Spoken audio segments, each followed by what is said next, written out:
So young and so pure, holding on to every last word. So strong and so bold, you never even tell that this little girl is holding on to three small words. Hopefully, you're pretty. Her mother once said to her, hopefully your looks will get you where you need to be because it is apparent that the brain you lack is as useless as you can be. She wasn't sure if she should laugh or cry or try to explain the reason that she could not understand, but little did she know that these three small words would define her life and take a great hold. One small soul, only 9 years old, was repeatedly told she wasn't worth the time. Her mother tried to show her how to write a 3, but she kept confusing it with the letter S instead. Vowels were incomprehensible. She just couldn't hear the difference. It just never seemed to make any sense. A-E-I-O-U became a fight between what seemed like life and death.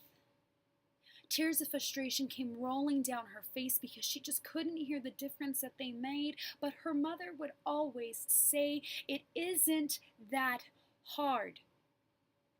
Hopefully, you're pretty." After a while, these words became stuck to her like a very bad cold, eating everything inside of her, hurting her very soul. But as she grew up, a friend so dear helped her learn how to finally read. Memorizing things became their favorite game. As she figured out how to make sense of these words on a page, her mother stopped giving her the stuff she needed to learn how to read. Instead of encouraging her, she would just say, "Pray that you're pretty." Slowly but surely, this little girl grew up, knowing she was different and knowing that the trouble that lied ahead was great. Believing that she was dumb with only looks to get her by, she continued to fight one way or another. She fought her body, she fought her mind, she fought the images that flashed before her eyes. She fought the knife on her skin and the pills in her hands. She fought the weight that she would gain on and gain off. She'd fight for the rest of her life just to feel like she could fit in. Flat stomach and long hair, better skin and be the better flirt. Who's gonna want to be with you if you don't know how to read? So her solution is, I just won't read out loud.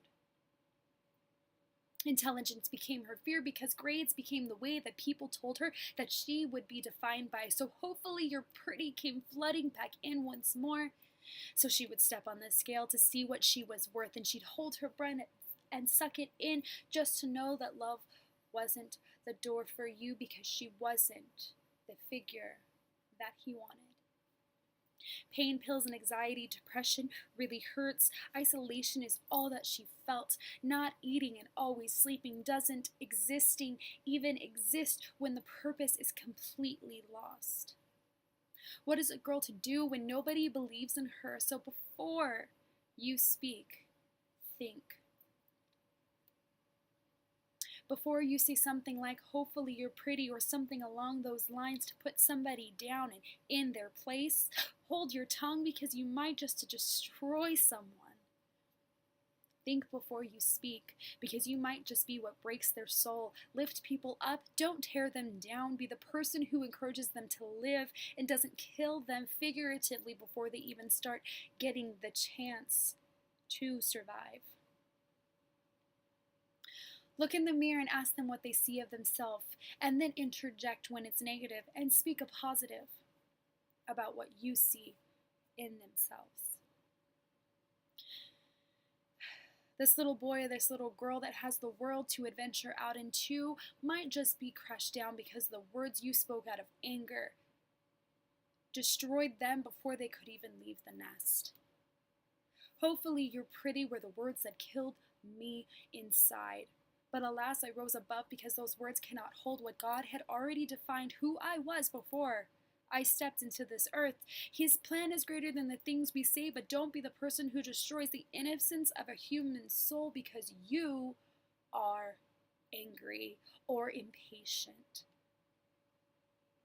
Speak words of love and not of hate. Just remember you can define someone else's fate. So before you think harshly, come and talk to me.